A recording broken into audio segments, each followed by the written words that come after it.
Dali bala kamo, di nyo kami malagaw kami ni Lula Puti, pagkadto kami dito sa dati nila nga uma, pero nabaligya na, hindi na ni ila subong. So kung makita nyo ini nga dalan, amo na siya diri ang lodge, luxury lodge na pasaka dito no, tandaan gyapon ni ugangan nga sa unahan kuno sina, pag may ara gani kuno nga padalom padulog, amo na lang ila nga uma. Hello mga tita and tito, so off din nyo ako karon malagaw-lagaw kita diri no. Ang video nga ini tong Wednesday pa ini siya, diba as you know, every Wednesday nagakadto kita ko kay ugangan, nagalakat na siya sa hotel, naga-coffee with her friends, but this time kay may operasyon ng isa niya kamiga, so cancel sila. So ginpamangkot ko na siya dugay na nga kung din ka pa makadto kay kadtuan naton. So sige ginaka-mention nga kadtuan niya daw tong dati niya nga farm, pero nabaligya na initi no. So ang akon nga ugangan ti kung kaisa nagadula-dula ng iyang memorya, kung kaisa malipat, kung kaisa grabe man niya katandos-tandos. So amo na ding ilang nga mayor nga gate sang una gamay pa ining gate diri no subong namin nakita na may nakabakal na no. Nadumduman ko sang una nga panahon galagsanay kami ni Uncle di Gabasyanay kami katubig.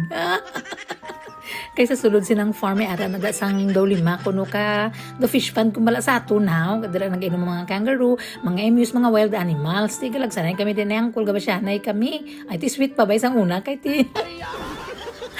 So, halin kami sa mayor nga gate, nagdiretso kami to sa unahan sa pinagid ka boundary. Amo daw nandring boundary sang una, diri sila nagaka-camping sa taas. Ginadala nila tong camper bala nila upod sang iya nga mga bata nga babae dira. Tapos ring piyak balay kuno ni hodamo ni daw sang baka sadto. Pero may nagalukso to pagadto sa gate nila, ti nagapasarap sila to kakaon ni kay wala gani sang tagiyada.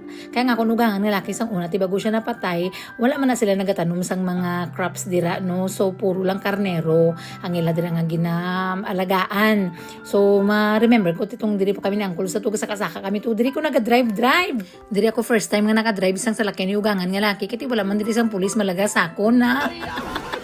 So sige kami nakapulupundo kag istorya makita mo gid lang kasanag sang mukha sang tigulang nga nalipay na lang kag siya balati tapos ang dirao gimbutangan na nila sang shed tapos mayara sila mga tanom-tanom. Amo na dang boundary sang piyak nga farm amo na unang diri sa kailid sa wala ng puti permi na sila igatanom. Ang kay ugangan sang una mga baka lang nada kag mga karnero as usual amo lang siguro gyapon. Hindi naman kita pwede kasulod kiti trespassing naman kita no. Wala ko kita na nalikop kalibot sang una kiti ang iban layo-layo man kag damo sang kakahuyan. Kasi malubong kami ni Uncle pero ang hambal ni Uncle may lima daw na dara ka tubig-tubig.